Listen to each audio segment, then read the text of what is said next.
欢迎来到轮你的 Go 频道。大家有出差过吗？有没有跟外国同事交流过呢？是不是也曾经去过印度旅行呢？你对印度的工程师文化有什么第一印象吗？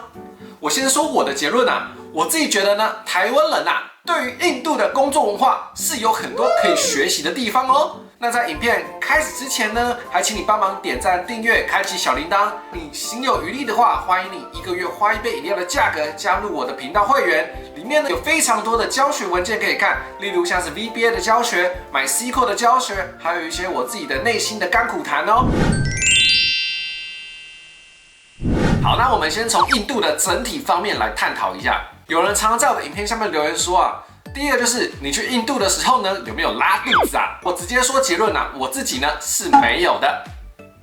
但是我有一个台湾同事有，也就是说我的样本数有6个人，6个人中有1个人拉肚子，那大概是1/6的几率。而且我想要强调的是，我的肠胃反而比以前，也就是在台湾的时候还要更健康了。以前我在台湾常常总是胃食道逆流，或是胃酸过多，或是各种肠胃不舒服。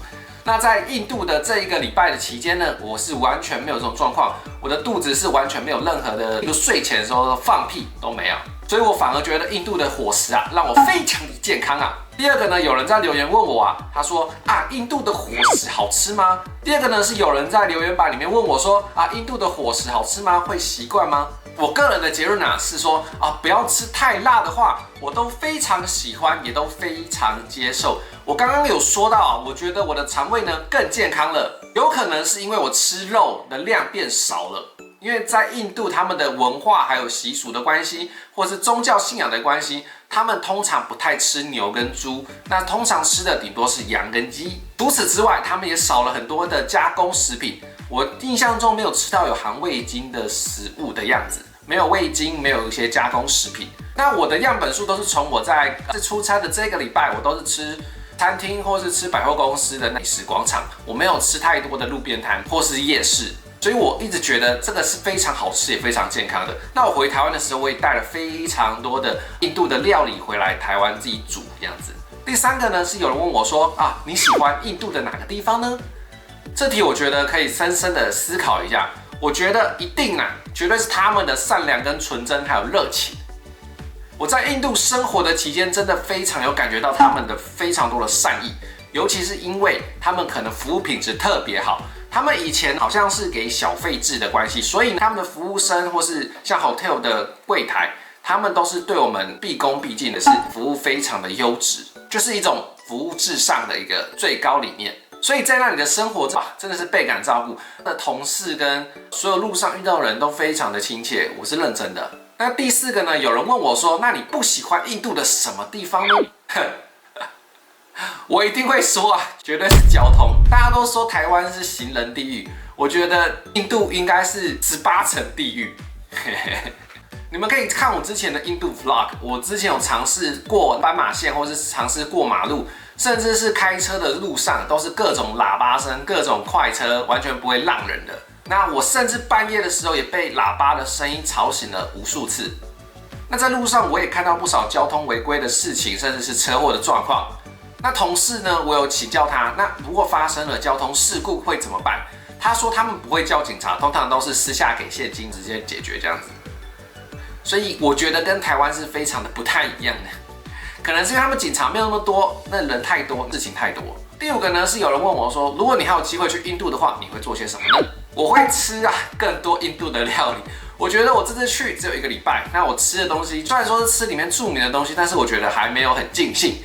我觉得还有很多东西值得我去探险、跟冒险、跟尝鲜。他们光是印度呢，可能就分成北印度料理跟南印度料理，甚至还有分各种的语系。那这次回国呢，我带了28公斤的行李箱，里面装的都是印度的一些，例如什么植物啊、甜点啊、点心啊，带回来吃试看这样子。那我也都带很多回来自己煮。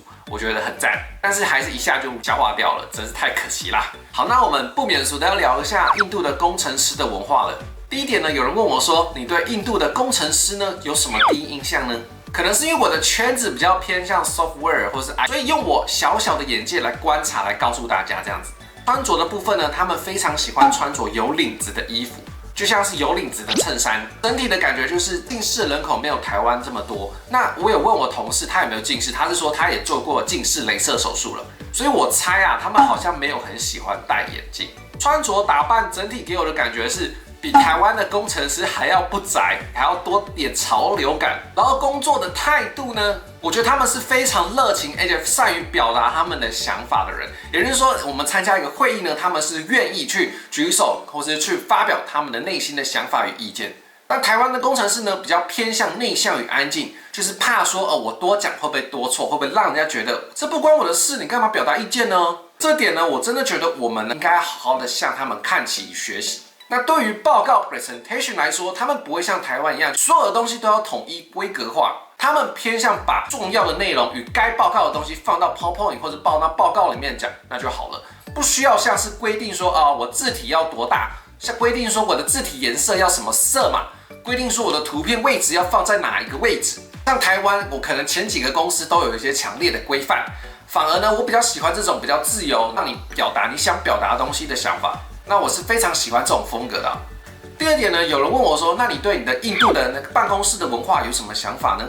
因为我主要是在科技业，或是比较偏向软体业，所以跟台商相比起来，会比较偏向美商的那种文化，比较自由奔放的气息。至于同事间的相处的文化，我觉得不会相差太多。我们去公司也是在讲讲干话，讲讲垃圾话，聊聊天这样子，分享彼此的一些生活日常，所以没有那么大的肃杀压力之气。所以简单来说啦，就是相处融洽。第三点呢，有人问我说，那印度的工时是怎么样的呢？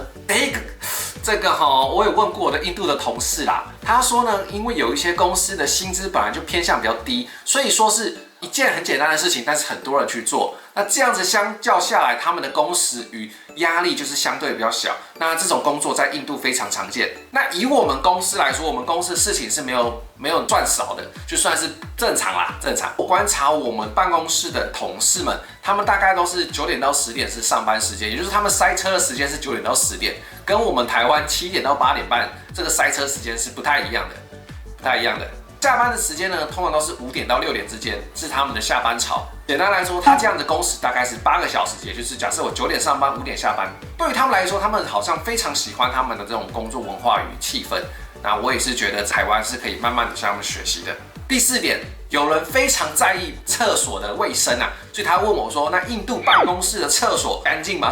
我只能说结论啊，非常干净。因为比我待过那前几间公司啊，像是台积电或是一些传产或是一些科技业电子厂呢，面试过的感觉呢都更干净，比较偏向于百货公司的那种厕所，是很用心在清洁跟维护。我用一个简单的话来形容，你可以在厕所里面睡午觉的。